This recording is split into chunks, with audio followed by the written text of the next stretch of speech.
Hello everyone, ಎಲ್ರಿಗೂ ನಮಸ್ಕಾರ. Welcome back to my channel.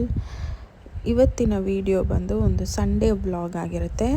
Sunday ಬೆಳಗ್ಗೆನೇ ಎದ್ದು ಎಲ್ಲ ಕೆಲಸ ಮುಗಿಸಿ ಬ್ರೇಕ್ಫಾಸ್ಟ್ ಮುಗಿಸಿ ನಾನು ಮತ್ತು ನಮ್ಮ ಯಜಮಾನರು ಡೈಲಿ ಯೂಸ್ ಮಾಡುವಂಥ ಸ್ಪೆಕ್ಸ್ ಕಟ್ಟಾಗಿತ್ತು ಅಂತ ಶಾಪಿಗೆ ಹೋಗಿ ತೊಗೊಂಡು ಬರೋಣ ಅಂತ ಹೋಗಿದ್ವಿ. ನನಗೆ ಯಾವ್ದು ಬೇಕು ಸೆಲೆಕ್ಟ್ ಮಾಡಿ ಅವರಲ್ಲೇ 10 ಮಿನಿಟ್ಸಲ್ಲೇ ಮಾಡಿ ಕೊಡ್ತಾರೆ. ಹಾಗೆ ಆ ಗ್ಯಾಪಲ್ಲೇ ಅವರು ನಮಗೆ ಟೀ ಇಬ್ರಿಗೂ ಕೊಟ್ಟರು. ಅದನ್ನು ತಗೊಂಡು ಗ್ಲಾಸ್ ಎಲ್ಲ ಕಲೆಕ್ಟ್ ಮಾಡಿಕೊಂಡು ನಾವು ಅಲ್ಲಿಂದ ಡೈರೆಕ್ಟ್ ಮ್ಯಾಕ್ರೋ ಶಾಪಿಂಗ್ ಹೋಗಬೇಕಾಗಿತ್ತು. ಮಂತ್ಲಿ ಐಟಮ್ಸ್ ಎಲ್ಲ ತೊಗೊಳಕ್ಕೆ ಗ್ಲಾಸ್ ಕಲೆಕ್ಟ್ ಮಾಡಿಕೊಂಡು ನಾವು ಸೀದಾ ಮ್ಯಾಕ್ರೋಗೆ ಹೊರಟ್ವಿ. ಮ್ಯಾಕ್ರೋದಲ್ಲಿ ಏನೇನು ಬೇಕೆಲ್ಲ ತೊಗೊಂಡು ಮನೆಗೆ ಬೇಕಾಗಿರೋ ದಿನಸಿ ಐಟಮ್ಸ್ ಅಲ್ಲಿ ಪ್ರತಿಯೊಂದು ಸಿಗುತ್ತೆ. ಹಣ್ಣು, ತರಕಾರಿ, ಮನೆಗೆ ಬೇಕಾಗಿರೋದು, ಎಲೆಕ್ಟ್ರಾನಿಕ್ ಐಟಮ್ಸ್ ಆಗಿರ್ಬೋದು, ಪ್ರತಿಯೊಂದು ಸಿಗುತ್ತೆ. ಕ್ಲಾತ್ಸ್ ಮಾತ್ರ ಸಿಗೋದಿಲ್ಲ ಅಲ್ಲಿ. ನಮಗೆ ಬೇಕಾಗಿದ್ದಿದ್ದು ತಿಂಗಳಿಗೆ ಏನೇನು ಬೇಕು ಅಂತ ನಾವೆಲ್ಲ ಮ್ಯಾಕ್ರೋದಲ್ಲೇ ತೊಗೊಳ್ಳೋದು. ಹಾಗೆ ತಿಂಗಳಿಗೆ ಏನೇನು ಬೇಕು ಎಲ್ಲ ಐಟಮ್ಸನ್ನು ತೊಗೊಂಡು ಮನೆಗೆ ಬಂದ್ವಿ.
ಮನೆಗೆ ಬಂದು ಸ್ವಲ್ಪ ಹೊತ್ತು ರೆಸ್ಟ್ ಮಾಡಿ ಈವ್ನಿಂಗ್ ಟೈಮಿಗೆ ನಾವು ಮತ್ತು ಫ್ರೆಂಡ್ ಫ್ಯಾಮಿಲಿ ಪಟಾಯ ಹೋಗೋಣ, ಸ್ವಲ್ಪ ಟೈಮ್ ಸ್ಪೆಂಡ್ ಮಾಡಿದಾಗೆ ಹೋಗೋಣ ಅಂತ ಹೊರಟ್ವಿ. ಇದು ಪಾಪು ಬಂದು ಫ್ರೆಂಡ್ ಅವ್ರ ಮಗ, ಅವನ ಹೆಸರು ಕ್ರಿಶ್ ಅಂತ.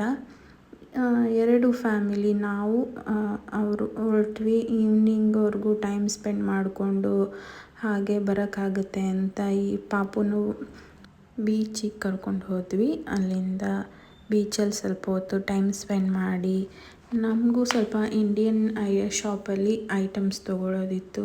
ಮನೆಗೆ ಬೇಕಾಗಿರೋ ಇಂಡಿಯನ್ ಐಟಮ್ಸ್, ಬೇಳೆ ಆಗಿರ್ಬೋದು, ಮತ್ತು ನಮ್ಮ ಇಂಡಿಯಾದಲ್ಲಿ ಸಿಗೋವಂಥ ಐಟಮ್ಸ್ ನಮಗೆ ಇಲ್ಲಿ ಸಿಗಲ್ಲ. ಇಂಡಿಯನ್ ಶಾಪ್ಸ್ ಅಂತಲೇ ಇರುತ್ತೆ, ಅಲ್ಲೇ ತೊಗೋಬೇಕು ನಾವು. ಹಾಗೆ ನಮಗೆ ಬೇಕಾಗಿರೋ ಐಟಮ್ಸ್ ಎಲ್ಲ ತೊಗೊಂಡು ಈವ್ನಿಂಗು ಡಿನ್ನರ್ ಮುಗಿಸ್ಕೊಂಡು ಸ್ವಲ್ಪ ಹೊತ್ತು ಬೀಚಲ್ಲೆಲ್ಲ ಟೈಮ್ ಸ್ಪೆಂಡ್ ಮಾಡಿ ನೈಟ್ ಸ್ವಲ್ಪ ಲೇಟಾಗಿ ಮನೆಗೆ ಬಂದ್ವಿ.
ವಿಡಿಯೋ ನಿಮ್ಗೆ ಇಷ್ಟ ಆಗಿದ್ದಲ್ಲಿ ಲೈಕ್, ಶೇರ್ ಆ್ಯಂಡ್ ಸಬ್ಸ್ಕ್ರೈಬ್.